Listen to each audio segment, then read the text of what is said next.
El tiempo es cerca y es tiempo de velar en oración. Es tiempo de reflexionar profundamente acerca de nuestra vida y de poder pensar qué es lo que Dios quiere para nosotros. Todos ustedes, los que traigan su Biblia, eso es lo bueno de traer la Biblia el domingo, la vamos a abrir en 3 pasajes, porque a continuación voy a desarrollar el inicio de una nueva serie, titulada El desafío de la fe. El desafío de la fe. Romanos 5:3, Santiago 1 y Primera de Pedro capítulo 1. Son 3 versículos muy importantes que vamos a desarrollar para poder tener un fundamento teológico acerca de esta conferencia y las que a continuación vamos a llevar a cabo, y que puedan ustedes entender las razones de por qué sufrimos, por qué existe la maldad, por qué hay tanta desgracia en el mundo, por qué, si Dios es todopoderoso, no termina de una vez por todas con el mal, con el terrorismo, con los abortos, con los cánceres, etcétera, etcétera. ¿Por qué hago todos estos cuestionamientos?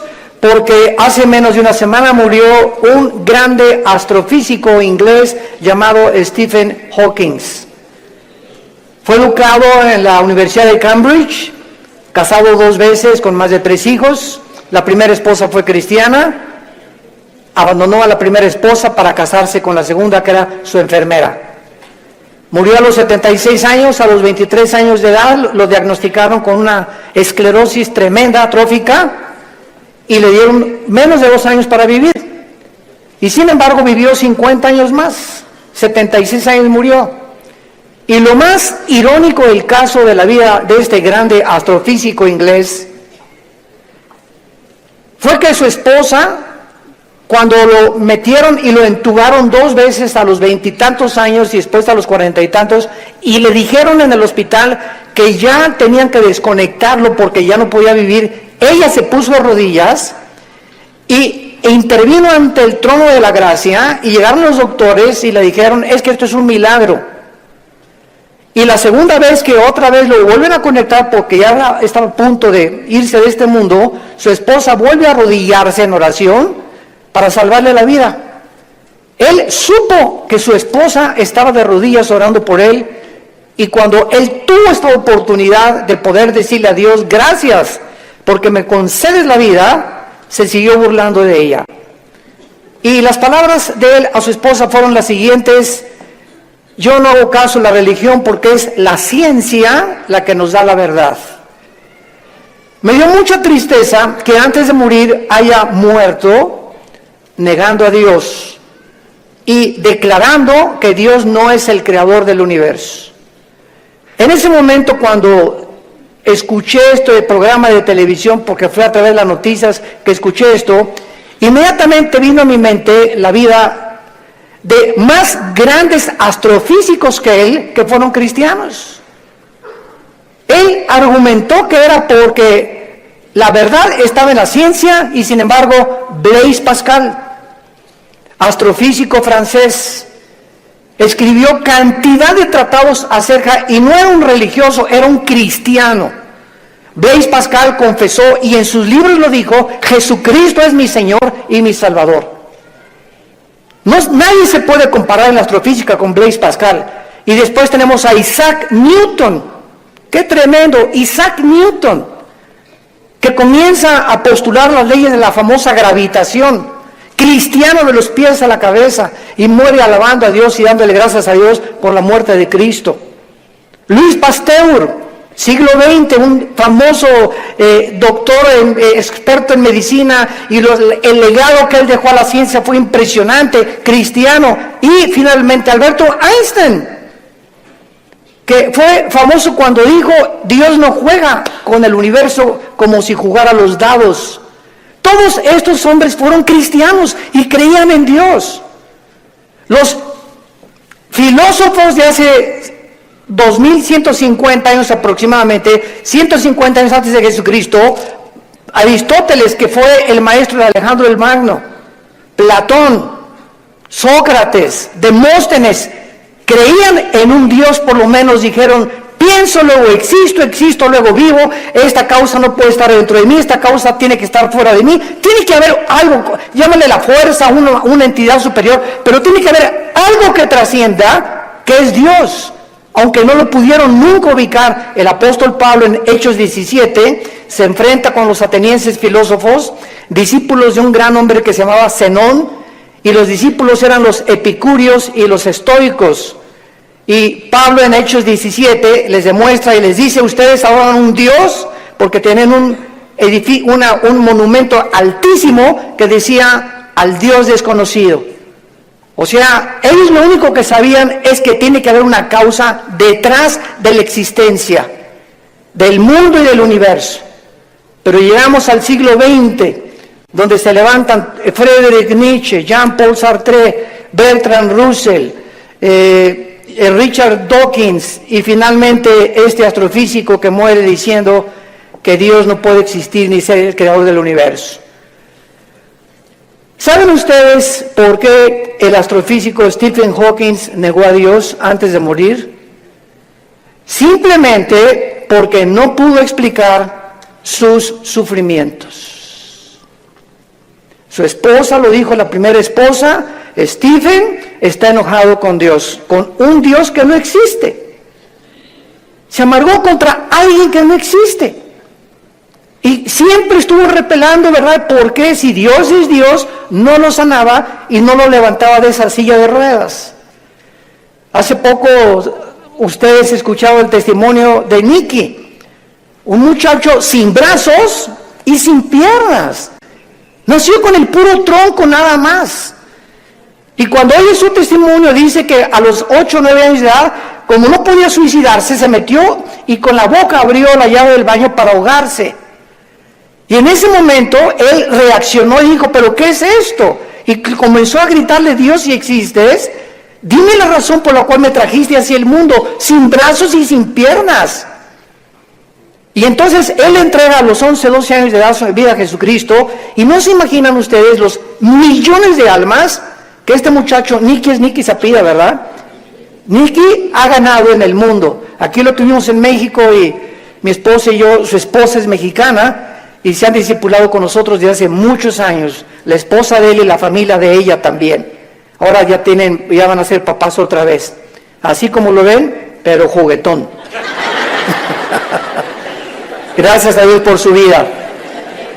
Entonces, podríamos nosotros realmente, porque esta es la espada y este es lo que esgrimen los ateos. Los escépticos, los agnósticos, es que, ¿por qué si hay un Dios, hay un sufrimiento? ¿Por qué es? Entonces, como no pueden entender y no tienen respuestas, y no las van a tener fuera de la Biblia, se encierran en una cárcel, y en lugar de que este hombre hubiera podido escuchar a su esposa, bueno, ok, tú me dices que es un Dios, dime por lo menos, o explícame por qué permite el sufrimiento, pero ni siquiera quiso hacer eso.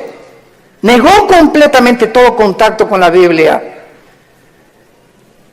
Y esta es la razón de esta serie que me he propuesto comunicarles a todos ustedes y a todos los que nos escuchan a través de las redes sociales, porque es el tiempo que seamos luz.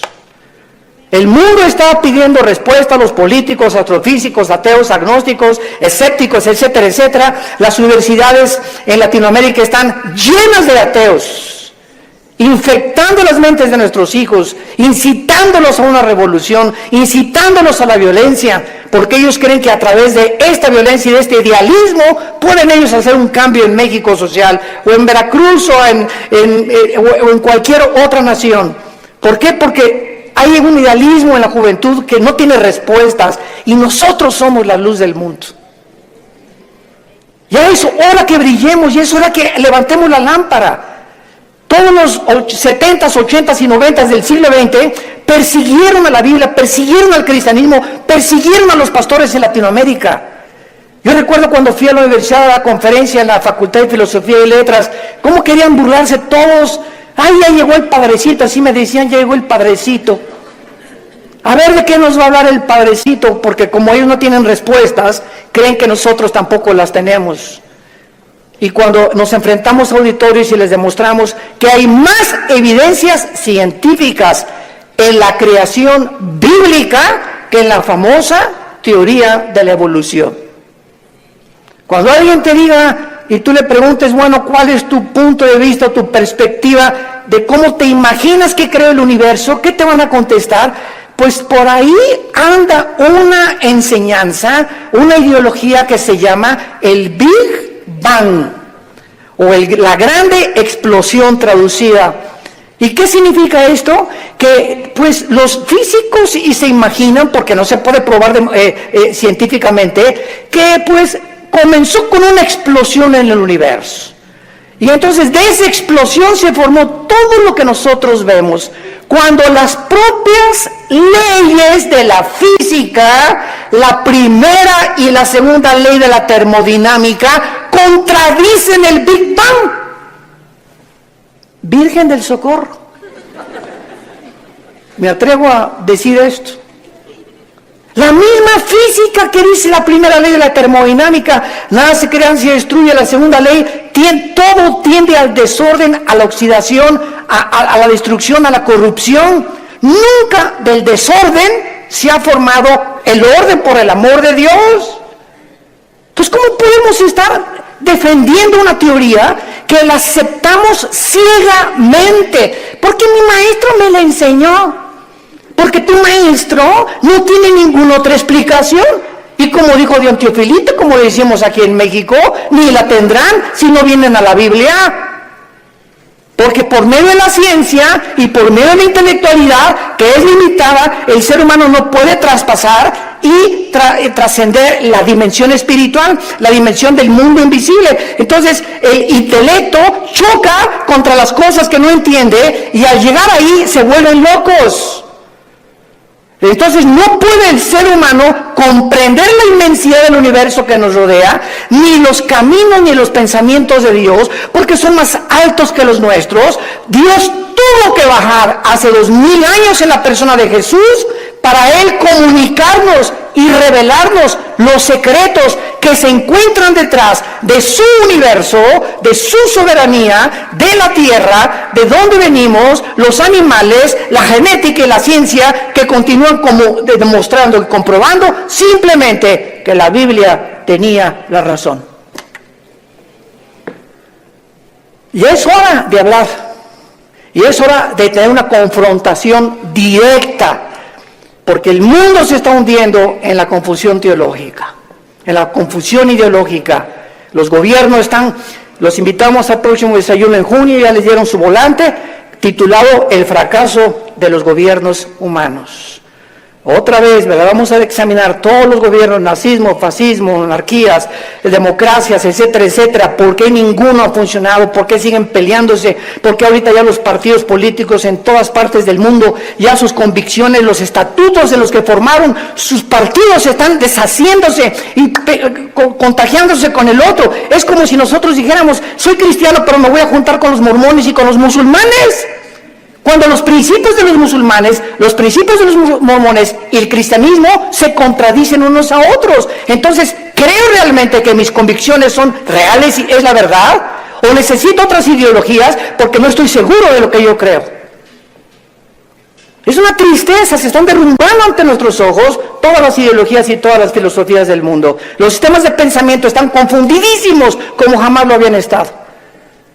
Gubernamentalmente, teológicamente, filosóficamente, económicamente, es una confusión en el mundo tremenda. Es el estrés por el cual vive la gente. Es una incertidumbre de dónde está la verdad, dónde está la luz, quién tiene la verdad. Tú dices que en aquella religión, tú dices que en aquella religión. Discúlpame, en ninguna religión, en la persona de Jesucristo.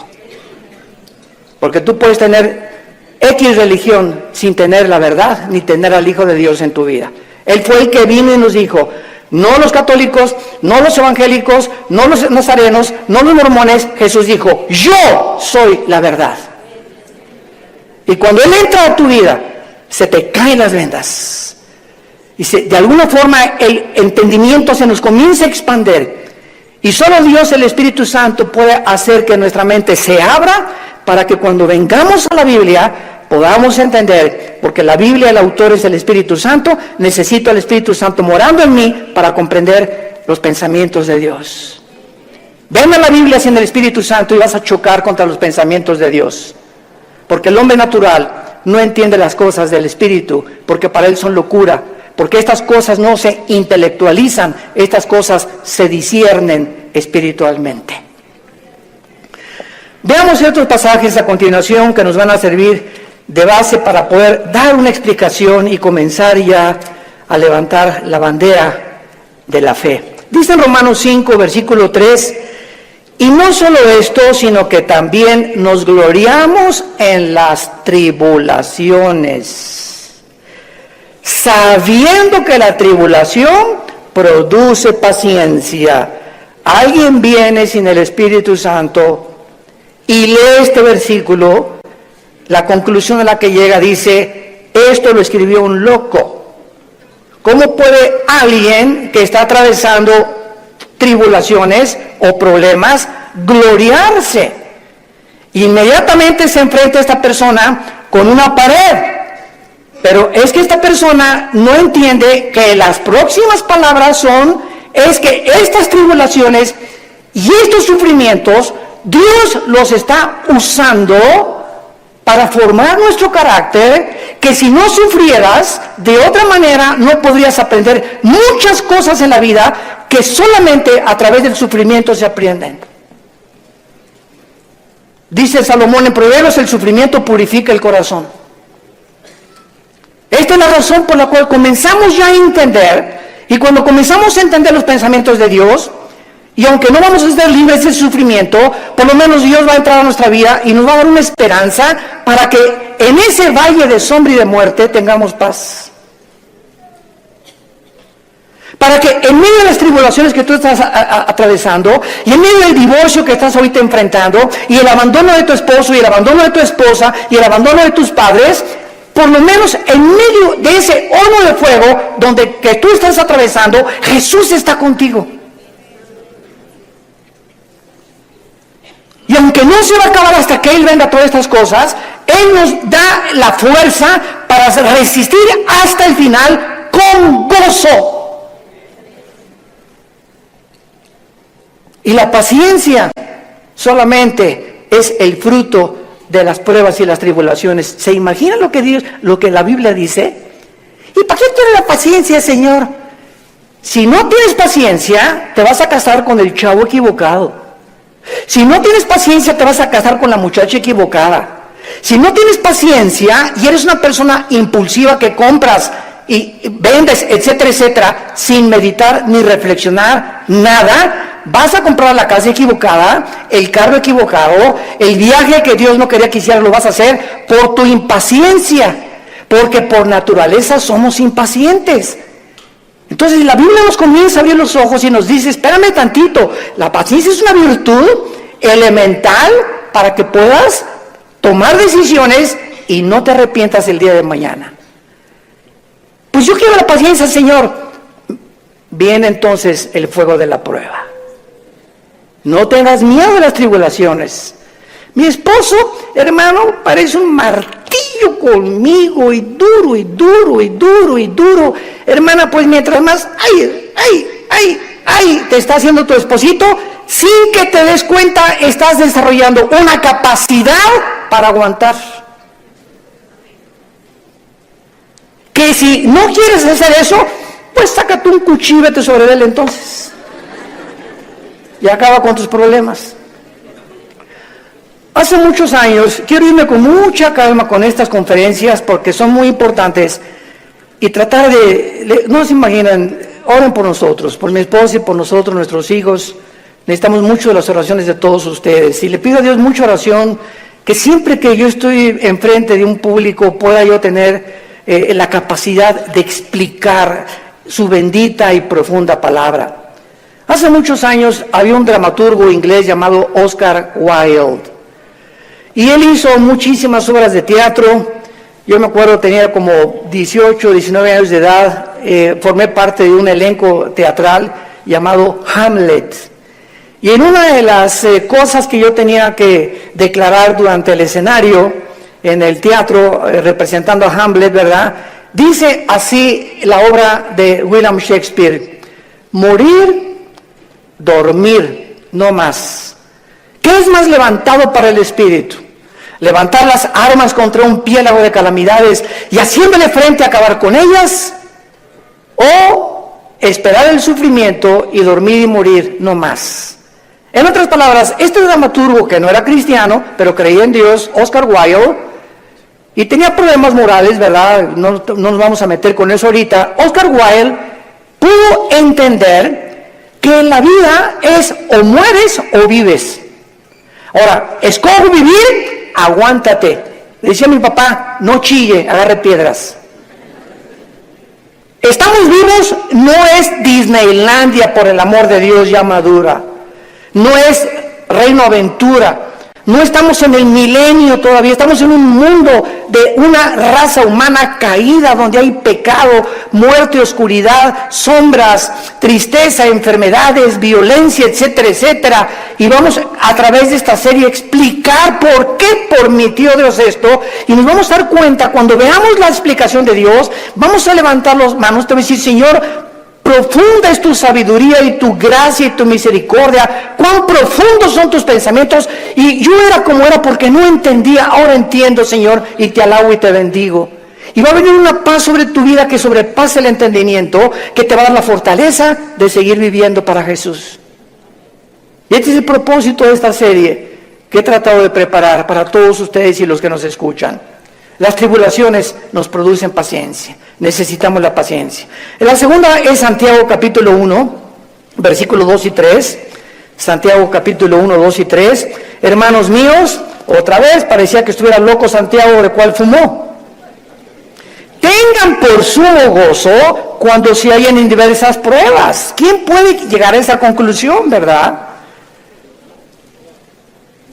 Gózate cuando te corran de tu trabajo. Gózate cuando pierdas tu casa. Gózate cuando tienes algún problema, ¿verdad? ¿Por qué me voy a gozar?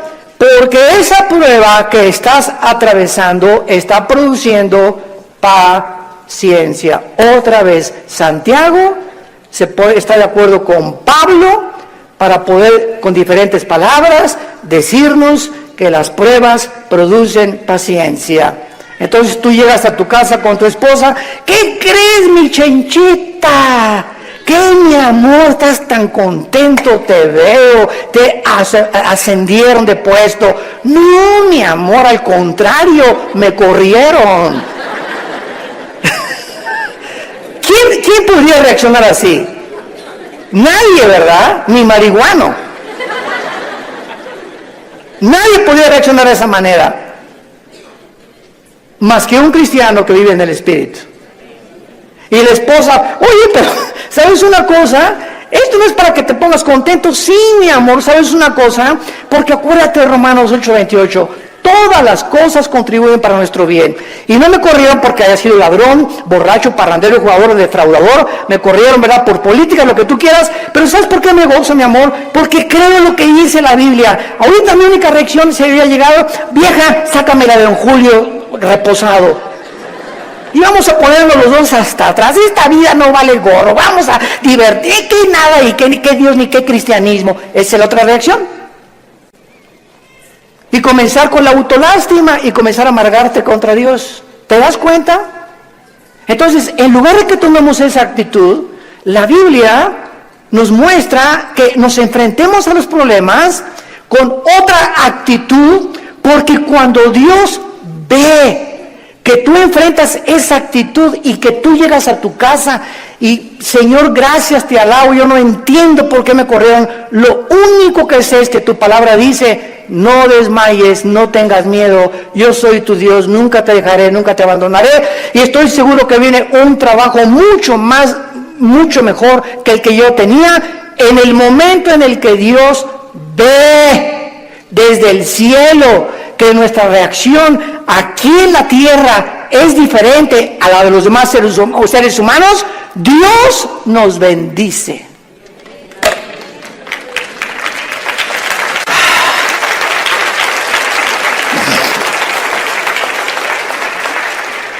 Porque sin fe. ¿Y cómo se demuestra la fe?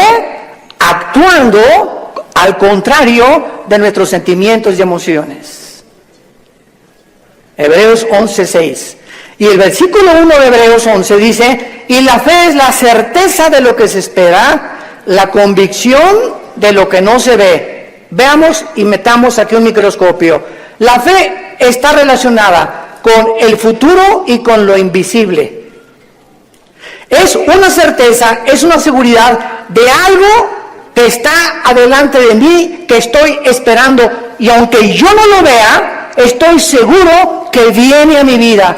Y además estoy tan convencido, aunque no lo vea. La fe, si no es algo que tú estás esperando y no estás convencido, tu fe es la fe de los demonios. Dice Santiago capítulo 2 que los demonios también creen. No, yo creo en Dios. Pero ¿sabes una cosa? Tú dices que crees en Dios intelectualmente, pero no demuestras que tú crees en Dios por la forma como tratas a tu esposa, por la forma como tratas a tus padres, por la forma como ves a las mujeres. Este pueblo, Marcos 7, dijo Jesús, de labios me honra. ¿Cuánta gente hay por todos lados? Iban a desayunos y yo creo en Dios, pero sus acciones, su conducta contradice la piedad que ellos expresan o que creen tener en su corazón. Entonces te vuelves un hipócrita. Te vuelves un falso cristiano, porque la fe tiene que, dice Santiago, sin obras no es fe. La salvación es por la fe, pero la forma de demostrar que esa fe es salvífica, que realmente nos ha transformado, es cuando vemos que ha transformado mi vida. Ya no soy el que yo era antes, antier, o hace un mes o hace 6 meses. Ahora cambió mi vida con mi esposa, la forma como veo a mis hijos, la forma como manejo mi negocio, la forma como me relaciono con la gente, la forma como veo los gobiernos, cambia completamente mi vida. Y si yo no manifiesto esta actitud o esta nueva conducta, no es cierto que soy cristiano. Y lo vamos a ver en el tercer pasaje, 1 de Pedro capítulo 1. Y ahí vamos a comenzar nuestra serie. Esta es la introducción. En 1 de Pedro capítulo 1, versículo del 6 al 9, escribe el apóstol Pedro, y los recipientes de esta carta eran judíos perseguidos por Roma. Esta carta fue dirigida a cristianos que están siendo perseguidos o sufriendo por su fe, en lo cual vosotros os alegráis, aunque ahora por un poco de tiempo, si es necesario, tengáis que ser afligidos en diversas pruebas, para que sometida a prueba vuestra fe, mucho más preciosa que el oro, el cual, aunque perecedero se prueba, con fuego se hallar en alabanza, gloria y honra, cuando sea manifestado Jesucristo, a quien amáis sin haberle visto, en quien creyendo, aunque ahora no lo veáis, os alegráis con gozo inefable y glorioso, obteniendo el fin de vuestra fe, que es la salvación de vuestras almas. En otras palabras, y este es el tercer principio espiritual de nuestra serie, la fe de todos aquellos que han dicho: Jesús, entra a mi vida. Ayer en el desayuno tuvimos más de 35 decisiones, gracias a Dios, y la gente que hace una decisión por Jesucristo, quiero que lo sepas, tu fe va a ser probada. Tu fe va a ser probada. ¿Y saben ustedes dónde comienza a ser probada? En la familia, con tus hermanos y con tus papás o con tus primos. ¿Por qué? Porque la primera prueba de la fe es la persecución. Ayer nos contaba mi hermano Alejandro, él es el director del Instituto Teológico Internacional del ITI, y nos contó una anécdota mientras veníamos de Toluca al desayuno, en el camino, que yo no la conocía de mi hermano. Y me dice, Armando, tú sabes que cuando yo me convertí, porque él fue el primero en la casa que se convirtió. Y yo los correteé como 2 o 3 años. Una vez quise incendiar una reunión de oración. El gadareno era Pinocho comparado con los demonios que yo traía. Y se los digo en serio. Y me dice mi hermano, tú sabes que cuando yo me convertí ya a la casa, y mi mamá inmediatamente me quiso correr. Ya te metiste con una secta, quién sabe qué te metieron, etcétera, etcétera. Total, dice, me tuve que salir de la casa y a los 4 días regresé a la casa. ¿Y qué crees? Estaba un cuñado mío, nuestras hermanas, la abuela, los tíos, y me hicieron juicio. Todos alrededor de la mesa, diciéndome, a ver, acércate por favor, estamos escuchando que ya te cambiaste de religión. Y que andas por ahí con unos aleluyas y quién sabe qué tantas cosas. Y en esta familia, la única religión que tenemos es tal y tal y tal y tal cosa. Y dice mi hermano, yo lo único que hice es a todos ellos que me hicieron juicio por haber aceptado a Cristo en lugar de que, contentos de que dejé las drogas porque era bien hipioso mi hermano antes, y le metía todo, ¿verdad? En lugar de que estuvieran contentos, estaban completamente enojados que yo había comenzado a leer la Biblia. Y lo único que les dije fue, puse la Biblia en medio de todos y les dije, ¿la han leído? Y comenzaron todos a voltearse unos con los otros.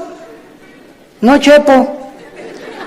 Pues si no la han leído, ¿qué base tienen para juzgarme que yo estoy mal? Porque si no es la Biblia la base de nuestra fe, ¿qué es entonces? Yo no les dije que fui con los mormones, ni que fui con soy musulmán. Estoy en un grupo de cristianos que leemos la Biblia. Y si ustedes no leen la Biblia, no tienen ninguna base. Dice mi hermano, desde esa vez, nunca se volvieron a meter conmigo. Pero vino la persecución inmediatamente y vendrá contra ti también. Y comienza en la propia familia. ¿Por qué? Porque Dios nos sacó de las tinieblas de nuestra familia para regresar a nuestra familia e iluminarlos y sacarlos también al reino admirable de la vida de Jesucristo.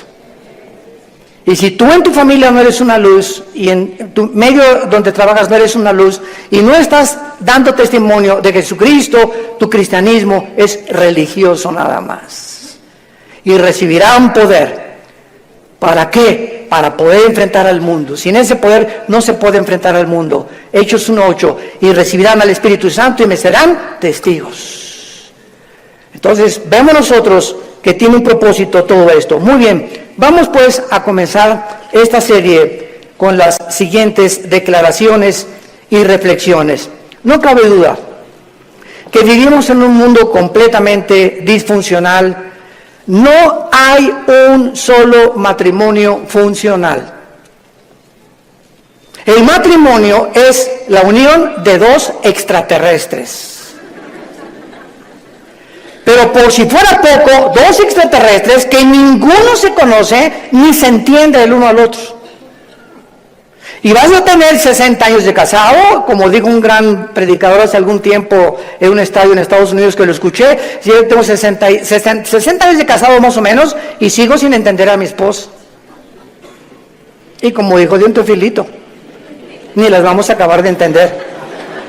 Porque no nos manda Dios a entenderlas, nos manda Dios a amarlas.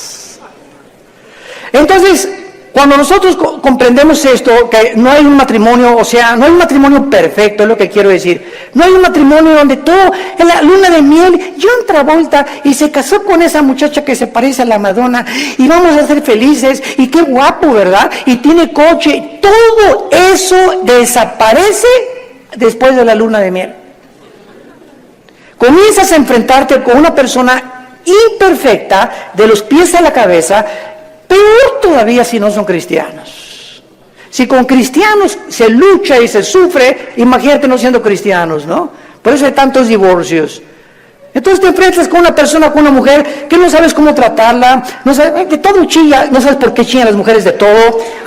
Parece perico de África como habla mi esposa. Es que a las mujeres Dios les dio esa capacidad de hablar hasta por los, quién sabe por dónde más. Hasta por los pies hablan las mujeres. Y nosotros, ¿verdad? O sea, tú sabes una cosa, cuando tú hablas con una persona, En el momento en que te paras a escuchar a una persona, no sé si ustedes lo sepan, la Biblia nos los muestra, el hecho que te estés concentrando en escuchar lo que está diciendo, estás emanando energía, te estás desgastando. Cuando Jesús le tocó a la mujer, ¿se acuerdan ustedes la mujer con el flujo? A mí me tocó. ¿Por qué? Porque dice, energía salió de mí. Todo el sufrimiento que ella tenía se lo transmitió y Jesús en su hipersensibilidad sintió inmediatamente. Hoy eligieron los apóstoles, pero todo el mundo te toca. No, hay alguien que me tocó con el propósito de recibir algo de mí y lo sentí en mi espíritu. Es una hipersensibilidad espiritual tremenda. Pero cuando tú te sientas con alguien, entonces esta es la razón por la cual mujeres, los hombres nos sentamos y viene tu esposa y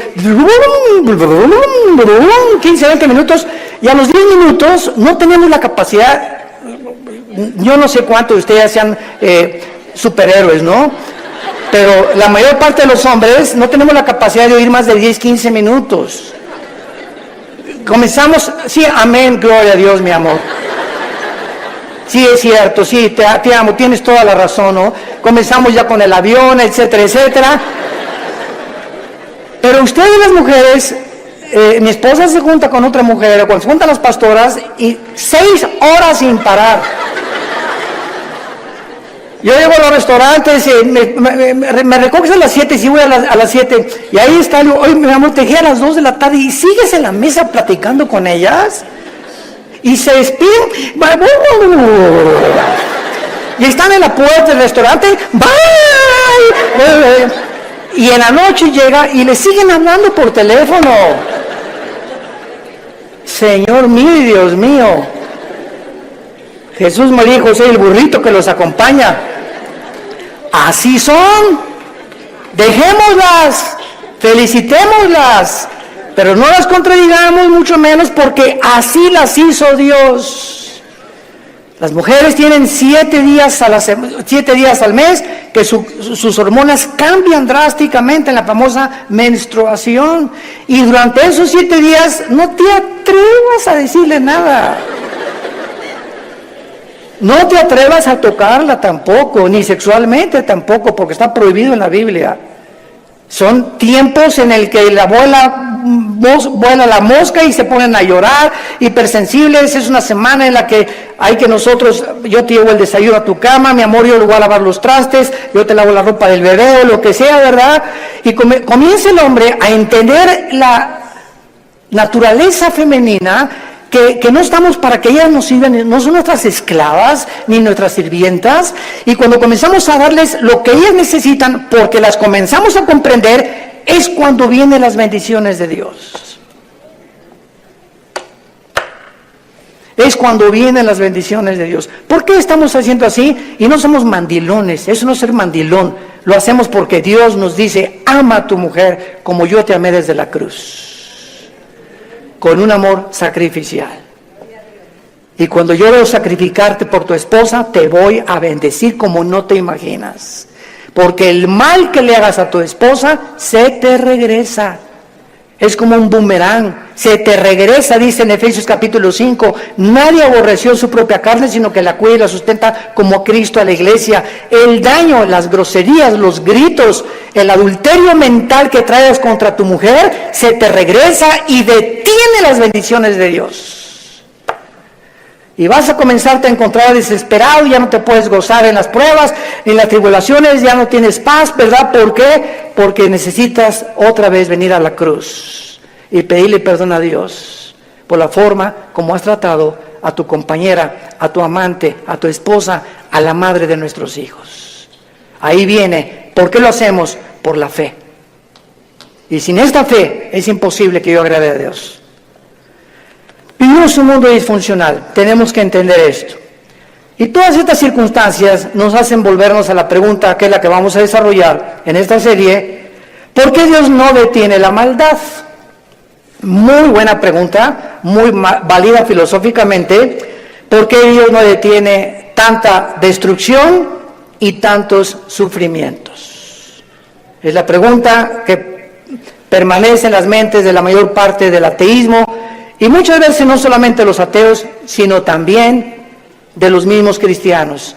La única diferencia, escuchen esto, señores ateos que nos escuchan, en cualquier programa que haya en el mundo de televisión o de radio o en cualquier foro, nunca a un ateo ni a un agnóstico le van a hacer estas preguntas, nos las van a hacer a nosotros.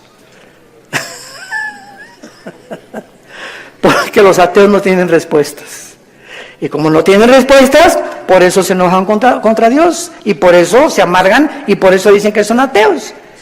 Entonces, si el mundo va a cuestionar a algún ser humano para que le responda, no va a ir con los ateos, van a ir con nosotros. A ver, ¿tú qué te dices, cristianito?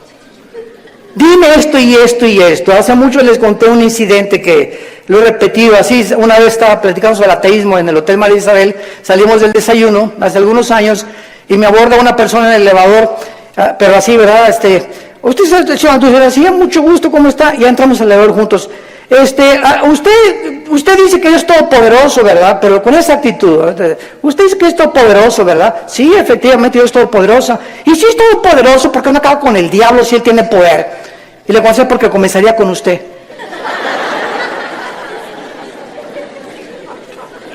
Dele gracias a Dios. Le cambió completamente su perspectiva, ¿no? O por lo menos ya le di tarea para ir reflexionando ella a su casa, de que hay respuestas y que si realmente Jesús hubiera venido o ahorita acabara con la maldad, acabaría con todos, porque perverso y engañoso es el corazón de todos los seres humanos. Entonces démosle gracias a Dios que no lo ha hecho y que en su paciencia, dice en 2 de Pedro capítulo 3, está esperando para que todos o la mayor parte de los seres humanos se arrepientan antes de que juzgue severamente este mundo. Muy bien, entonces por causa de no tener estas respuestas que demandan sus mentes finitas, cuando una persona astrofísico o ateo demandan respuestas, no se ponen en la posición honesta de decir, bueno, ok, yo ando buscando por qué el sufrimiento y la maldad, pero me voy a poner en una posición honesta. Yo soy un ser humano, amén, lo soy.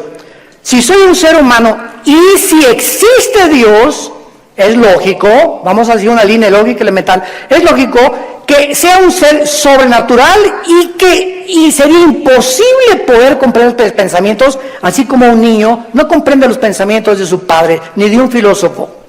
Aunque es el mismo cerebro, no está desarrollado el niño de 6 años como el de uno de 25 años de edad. Entonces, siguiendo esta línea de lógica, si existe un Dios, tiene que ser mucho, mucho más grande. Entonces, yo estoy ante un universo lleno de misterios, estamos llenos de misterios. Si hay extraterrestres, si no hay extraterrestres, si existen los hoyos negros, si no los hoyos negros, si es el otro, que cómo comenzó el universo.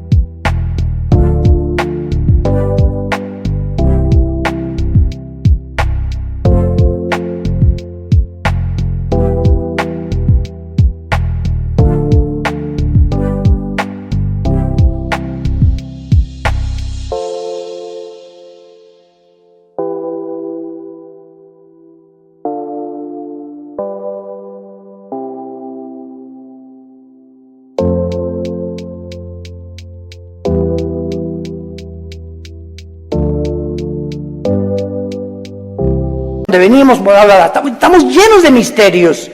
Entonces, estos misterios no voy nunca a comprenderlos con la mente de caracol que tengo, porque si existe Dios, es un ser hiperdimensional. ¿Qué necesito? Buscar dónde lo puedo encontrar. Si existe un Dios, ¿dónde lo puedo encontrar? Entonces, hay mucha gente honesta intelectualmente que se envuelve en religiones. Entonces, por eso Sigmund Freud, el padre del psicoanálisis freudiano, dijo, es que el ser humano busca a Dios porque tiene miedo a la oscuridad y a lo desconocido.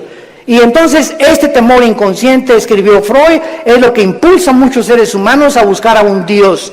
Se equivocó completamente, porque aun cuando fuera así y me está guiando el temor a lo desconocido, dice la Biblia, me encontrarás porque me buscarás con todo tu corazón. Yo les confieso en mi caso particular, a los 25 años de edad me encontraba yo en un momento existencial en mi vida, que estaba yo en el lodo, así estaba yo en el suelo completamente. Anduve buscando en tantas religiones y por acá y por allá, también experimenté con algunas drogas, era borracho, parrandero, jugador, mujeriego, me decían el aventurero de Tlalnepantla, aunque no vivía en Tlalnepantla.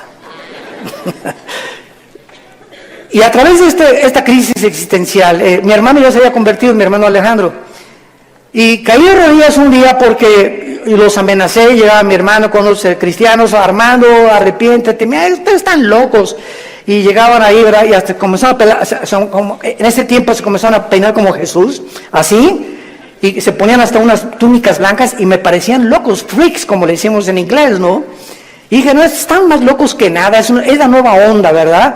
Y peace and love y todo así, amorosos y todo, no me convencían.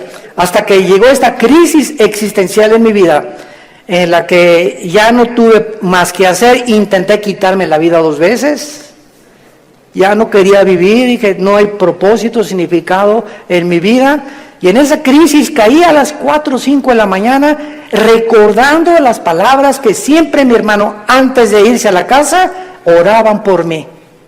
Y esas oraciones que hacían por mí en la casa me llegaron a tocar las fibras sin que yo lo supiera, movieron mi espíritu. Y me levantó el Señor, creo, a las 3, 4 de la mañana y caí de rodillas. Le dije, Dios, si tú existes, te necesito. No sé quién eres, pero yo te necesito si tú existes. Y si es verdad que es tu Hijo, al quien tú escogiste y en quien el cual tenías tu complacencia y lo mandaste para que lo oyéramos a Jesús, no dijiste que oyéramos a Buda, ni a Mahatma Gandhi, ni a Mahoma. Tú dijiste a él oír. Si es Jesús, yo lo necesito en mi vida. Le hablé a mi hermano a las 4 de la mañana, pasó por mí a las 5 de la mañana, me llevó a la casa de un misionero bautista con un corazón impresionante por el amor de las almas, y ahí estuve yo en un mes de febrero, marzo, ¿verdad?, de 1974, caí de rodillas junto al piano, que era un músico misionero, y le grité a Dios, me comenzó con la Biblia, por cuanto todos han pecado y son apartados de la gloria de Dios, la paga del pecado y la muerte, Juan 3:16, Dios te ama, etcétera, etcétera, y comencé a llorar y a llorar y a llorar y a llorar durante 40 minutos llorando. Y yo no sabía ni por qué lloraba, pero estaba llorando, sentía que eran capas que se me quitaban así encima, y ahí quedé tirado todavía como media hora. Ya me dijo, me dijo, vamos a dejar a tu hermano aquí solo en mi estudio. Ya salí yo y sentí como que me habían quitado, ¿verdad?, todas las frustraciones y desilusiones y traiciones que traía y mentiras de todo lo que, programas virulentos que el mundo me puso, y fue la forma en la que Jesús me dijo, ¿verdad?, tú eres a quien tú estás persiguiendo. Y de ahí en entonces, ¿verdad?, mi vida fue cambiada radicalmente. Yo supe que había llegado al final de mi vida y que si Él era Jesús, yo tenía que dedicar mi vida a Él. No había ninguna aventura más grande en la cual un hombre pueda aventurarse a vivir más que conocer a Dios. No hay una aventura más grande. Conocerle es el más grandioso afecto de nuestros sentidos y amarle el más grande de nuestros propósitos. A los 3 años de que comencé a trabajar yo en la hotelería, era gerente del hotel, el que acabamos de ir ahorita en la reunión de los pastores en Acapulco, enfrente de la Diana. Estuve de gerente como 1 año, gerente en el Hotel Camino Real de Polanco, etcétera, etcétera. Y le dije a Dios, me voy de misionero. Yo creí que Dios me había llamado para otra cosa, me fui de misionero y me fui a la sierra de Oaxaca, entre la costa chica y la costa grande, entre Oaxaca y Guerrero. 3 años durmiendo en pisos de adobe. Mi cojín era un ladrillo envuelto en periódicos y me tapaba en la noche con periódicos, con los indígenas. Yo creí que me había llamado Dios para ser misionero, porque los misioneros que conocí en Acapulco me mandaron para que yo fuera, y lo único que me daban era un cheque de $100 al mes. Comíamos lo que pescábamos, las almendras que arrancábamos y los mangos que quitábamos de los árboles durante 3 años de mi vida. Y ahí conocí la máxima de las pobrezas. Más pobre no puede ser. Yo dormido en camas de piedra, hermano, te gané. En covachas, estas eran chozas de adobe. Y además había un pueblo ahí que se llamaba El Ciruelo, cerca de Tejucunicuilapa, en la Costa Chica, que era de leprosos. Y me acuerdo que un día me dijeron, ¿por qué están tapados así? Es que son leprosos. Y yo creí a las 2 de la mañana que Dios me había llamado a morir con lepra. Y le dije a las 2 de la mañana, Dios, si ese es mi destino, Señor, aquí estoy. Yo no sabía ni qué contagios era la lepra, ni conocía mucho de la lepra, pero yo creí que Dios me había llamado para morir como un leproso. Y ya, ¿verdad? Pasaron los 3 años, regresé a Acapulco, comencé a predicar, a fundar movimientos de estudios bíblicos en las casas. En 1979 la organización del famoso evangelista, que vamos a orar por él, Luis Palau, se está muriendo de cáncer, por cierto. Tiene cáncer en los pulmones, Luis Palau. Me hablaron a formar parte del equipo de Luis Palau. Del 79, 80 y 81 estuve como evangelista por toda la República, todo Tabasco, Guerrero, Veracruz, pueblito en pueblito, predicando de choza en choza, pueblito. Nos corretearon, nos aventaron piedras, nos aventaron palos, me lastimaron 2 veces, me enfermé con malaria, me enfermé con calentura de 40 grados, etcétera, etcétera. Y todas estas fueron, ¿qué cosa? Pruebas. Dios estaba forjando carácter en mi vida, que era muy importante para lo que más tarde me tenía que enseñar. Y el secreto, quiero decirles a ustedes, el más grande secreto de la vida es no amargarte. Es el más grande secreto de la vida cristiana. Un cristiano amargado no entra a la tierra de Canaán. No pasas Canaán. Dice de Hebreos 12 que bloquea la gracia de Dios la amargura. No importa lo que nos hayan hecho, lo que nos digan.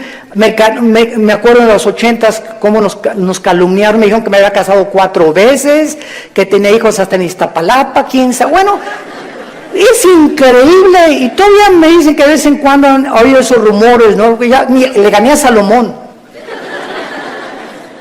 Puras mentiras. Pero el diablo es encargado de verdad de buscar la forma de desprestigiarte, de impedir. Pero ¿sabes una cosa? Que nuestro destino no depende de lo que la gente piensa. Nuestro destino depende de Dios. Y nadie puede arrebatarte ese destino que Dios te ha dado. Nadie, absolutamente nadie. Y para terminar, sí existen respuestas, y mientras todo se aclara, y mientras nuestra poca y chica y limitadamente intelectual comprende, y ahorita comenzamos ya con el Espíritu Santo a entender muchas cosas más que sin el Espíritu Santo imposible poder comprenderlas, Dios nos deja 2 consuelos. El primero, la resurrección de nuestra vida. Vamos a volver a vivir. Hijo, ten calma. No importa lo que estás pasando, cuando tú mueras y resucites, vas a tener el cuerpo que anhelabas tener. Si eras chaparrito y pelón, vas a ver el cuerpo que te voy a dar. Si te decían la tintorera de Tlanepantla, vas a ver la belleza que te voy a dar. Y lo que hemos sufrido, las enfermedades, todo lo que pasemos aquí, no nos imaginamos. Y la esperanza de que vamos a tener un cuerpo fue que Jesús se levantó de los muertos. Él es la esperanza y la gloria de nosotros. Vamos a volver a vivir. Y todo lo que hayamos sufrido y lo que hayamos afligido, y si acabaste en silla de ruedas o no silla de ruedas, o con cáncer o no cáncer, o lo que hayas pasado, no va a ser comparable con las glorias que en nosotros se van a manifestar. Y la segunda consuelo es que vamos nosotros realmente a tener un mundo nuevo, donde reine la justicia y la paz y la equidad. Viene ese mundo que anhelamos y que queremos cambiar por las revoluciones armadas, por la guerra, por la política, por la educación. De ningún esfuerzo humano el mundo va a cambiar hasta que Jesucristo regrese con todos nosotros a establecer su reino milenial. La pregunta en esta mañana es la siguiente: ¿estás tú preparado si tú murieras esta noche para encontrarte con tu Dios? ¿Estás preparado? ¿Estás seguro que tienes a Jesucristo? Asegúrate en este momento recibiéndole como tu Señor y Salvador. Inclina tu cabeza y dile estas palabras. Señor mío y Dios mío, aún no te entiendo, pero he comprendido que no necesito entender todas las cosas, más que una sola: te necesito. Sé que tú en la cruz enviaste a tu Hijo a pagar con su sangre por mis pecados, y que la resurrección de Jesucristo transformó el imperio romano, transformó la historia humana, al grado que la historia se cuenta antes y después de la vida de Jesús. Señor Jesús, gracias por esta muerte en mi lugar. Creo que con tu sangre pagaste lo que yo no podía pagar jamás. Y creo, como resucitaste de los muertos, que estás vivo. Y en este instante te pido, porque creo que vives, que entres a mi corazón. Señor, te necesito. Yo sé que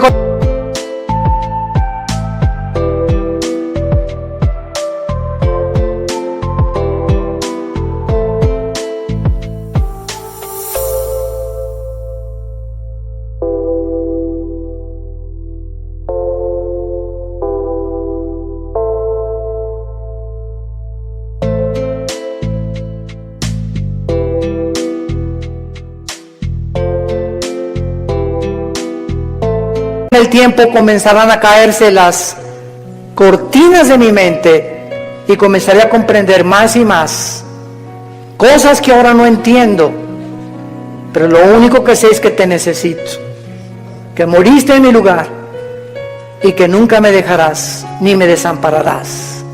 Te recibo como mi Señor y mi Salvador. Amén. ¿Qué haríamos sin la Biblia? ¿Qué haríamos sin este maravilloso libro? El libro de los libros. Todos ustedes en esta mañana que por primera vez han hecho esta oración, nos gustaría bendecirles y saludarles. Y si tú en esta mañana hiciste esta oración por primera vez, ahí desde tu lugar, te pido que te pongas de pie. Párense los que hicieron esta oración, invitando a Cristo a sus vidas. Gracias a Dios. ¿Cuánta gente? Que Dios los bendiga. Gracias. Muchas gracias. Gracias, joven. Que Dios te bendiga. Alguien más. Que Dios la bendiga. Gracias a Dios. Allá atrás también. Muchas gracias. Gracias, Señor. Gracias, señorita. Gracias, joven. Que Dios te bendiga. Gracias, Padre, por todas estas personas, estas nuevas almas que vienen a la cruz. Nos ponemos de pie para recibir la bendición pastoral. Los que quieran extender su mano hacia acá lo pueden hacer. Los que no hay ningún problema. Es en señal de que recibes esta bendición. Dios bendiga tu vida. Dios bendiga tu matrimonio. Y les dé la paciencia para tolerarse y soportarse el uno al otro hasta que venga Jesús. Y esta fortaleza solo nos las puede dar el Espíritu Santo, viviendo en la palabra de Dios. Dios bendiga a tus hijos. Dios bendiga el fruto que llevas ahora en tu vientre. Que esta criatura crezca y nazca en un hogar cristiano, con principios de ética y de conducta moral. Que pueda el muchacho crecer con la seguridad y decir siempre: mis padres se amaban, mis padres se respetaban. Dios bendiga a tus padres, Dios bendiga tu trabajo, tu entrada y tu salida. A sus ángeles mandará para que tu pie no tropiece en piedra. Él te llenará el conocimiento de su voluntad con toda inteligencia y sabiduría espiritual, para que andes como es digno de Él, llevando fruto en toda buena obra y creciendo en el conocimiento y la gracia de Dios. Nosotros ya no estamos en tinieblas, estamos bajo la luz, para que seamos luz en medio de una generación que se está degradando y perdiendo rápidamente por la corrupción que hay en el mundo. Que esa paz que sobrepasa el entendimiento, guarden ahora tus pensamientos y tu corazón. En el nombre de Jesús les bendecimos. Amén. Que tengan paz.